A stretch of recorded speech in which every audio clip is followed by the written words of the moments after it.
So I have to ask, the day that you said I'm done working for Diddy at the time, what was your judge of the character of Diddy? Like, when his what's name just died and saying, bro, I can't mess with him no more.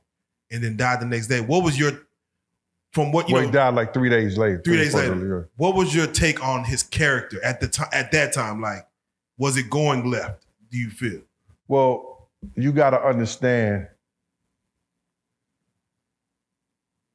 Puff is a different dude. You understand? It's the drugs, it's the alcohol. He wasn't that dude back then. Puff wouldn't smoke no weed. The only pills he had started taking that got him addicted was those opioids that he was taking because of the pain in his wrist from Kim slicing his wrist up. You understand? And then you gotta realize, if you dropping them shits like M&Ms, one day they're not gonna work no more, and he gonna have to use some other shit. So now, he's become addicted to drugs and alcohol now. So that's gonna change him. So at first he was a good guy though, at first, in the very beginning. Would you say that? I'm just saying Puff was Puff. The actions that y'all see and the antics and stuff like that, he wasn't like that. He couldn't do that around there in Harlem. All that shit came when he moved to Cali, bruh. He may have acted a damn fool on television with the making of the band and all that other shit like that. Those are antics. Let me ask you, from what you saw being around other, people, celebrities, whether broke or with money, how much does drugs and alcohol take effect into like that world to where shit just starts going?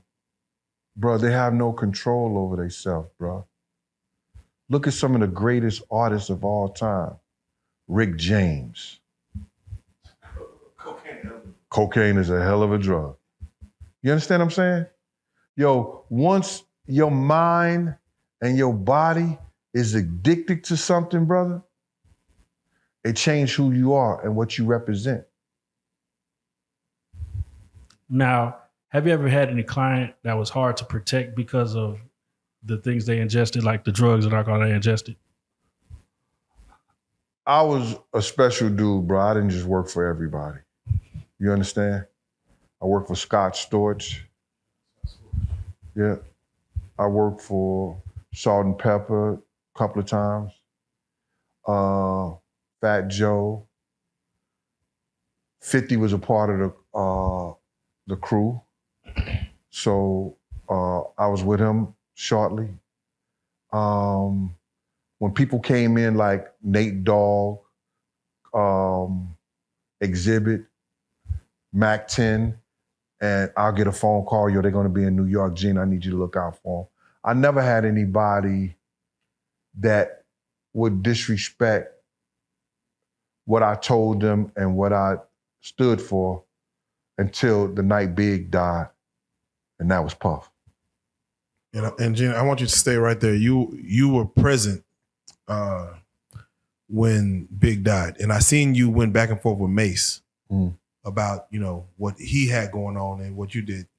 What I want you to do is, if you can, for those, especially young kids who don't even know that era, what was the atmosphere like when being in LA, moving around after the situation with Pac and just being on the West Coast, going back to Cali? Can you explain the atmosphere of just what you felt in the air of just what that day was or what that weekend was? Not to disrespect the women that's in here, I was young, dumb, and full of cum. I didn't give a fuck. You understand? And I was smart enough to know that I better vest the fuck up and know if something go down, I may have to handle something, I may not come back home. I was just that dumb. Because I didn't have to be there. I chose to be there. But then again, I was told something that didn't happen. We're not going nowhere. We're not going to no parties. We're gonna do the Soul Train and we're gonna do studio. So to get off a private jet or a regular plane and go straight to the hotel and just go straight to the studio and go straight to Soul Train, I thought that would be cool to make the money. You understand what I'm saying? Good plan. But that wasn't even the situation. Me and Puff went to a lot of parties and a lot of places that Big them never showed up at.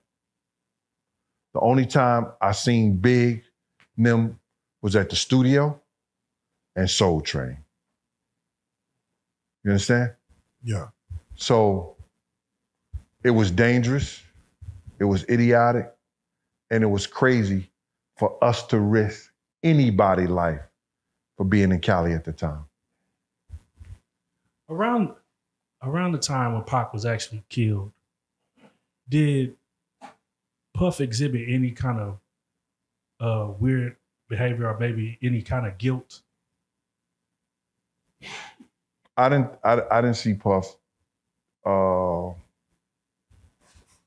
exhibit any of those feelings. How do you give a fuck about your enemy? Well, one would say if a man is not as tough, he might feel like shit. Somebody might know. Somebody might tell. Tell what? Know what? Mm-hmm. Yeah. That's not a question. We heard of, and I'm gonna throw his name out there because Bruh. he's arrested right now. Bruh, but check it out. Don't brain wrestle with me, man. If you gotta say something, say what you gotta say. Yeah. Do what you gotta do, man. You know, this is your money, your time, bro. Come on, let's do this. Keefe D was arrested. There was words of $10,000 that was supposed to get in somebody's hands for when Tupac was murdered. $10,000. Let's just say I ain't heard that story. Yeah, I might be off on a number, but amount of number was supposed to get in somebody's hands, but it didn't quite make it there.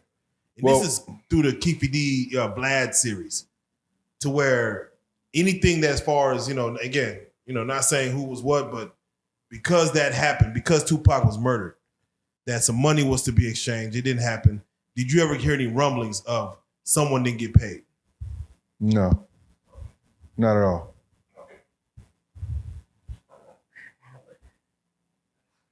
How did it feel? How did Puffy react when Biggie was killed? He was distraught, but he was in a daze, because I don't think that he thought it could happen. Because I told him before we left, if we go to this party, somebody gonna die tonight, bro. I got a phone call. I got a phone call by 3 credible sources. You understand? Right. Chaz Williams over Black Hands, part of the Guerrilla Black Mafia. Unique from Mecca Audio. And the dude that was running with Jodeci and them. Now, if people tell you they're not going to a party, and it's supposed to be the lit party of the century, you see Mace didn't show up at the party. Because he knew something too. And where I could say Mace knew something, because the people out in California, when Mace went to basketball game, they told him, we want Puff and we want Big. See, everybody do all these investigations and everything like that, and they don't listen to the people who were there. Like I said before, there were people who wanted Big dead, and there were people who wanted Puff dead. You get it? Right. The people that wanted Puff dead, you understand, I thought it was a dude from the Nation of Islam that we got into it at Soul Train, right? The people that thought they had something to do with Big Jake dying, which they didn't. That was a part of Death Row or the Bloods. Then you got the guys that Big, what was called the Dog Pound, the guys with the Dog Pound when Big was out there. He was in New York, and the Dog Pound was in New York doing a video. Yeah. Big made a phone call to the radio station. I don't know why they aired that shit today and said, yo, New York, y'all let the dog pound be in Red Hook and do a video. So now they want big head. Yeah. They video shoot got shot up, bruh. Them bullets ain't have no names on it. That's a Snoop Dogg video with right. Dog Pound in New York, New York. Right. So you understand what I'm saying? All those people and the people who love Pac, when Pac came up there, they thought Big and them may have had something to do with that or whatever. So that's 5 different fractions of people that may wanted somebody dead in Bad Boy. So now you get to this. Puff know what Mace told him. Mace ain't tell Big he had that conversation with Big. But I had a conversation with Big and them about coming around anywhere we go. Don't come to no parties, don't come nowhere, because it's like that.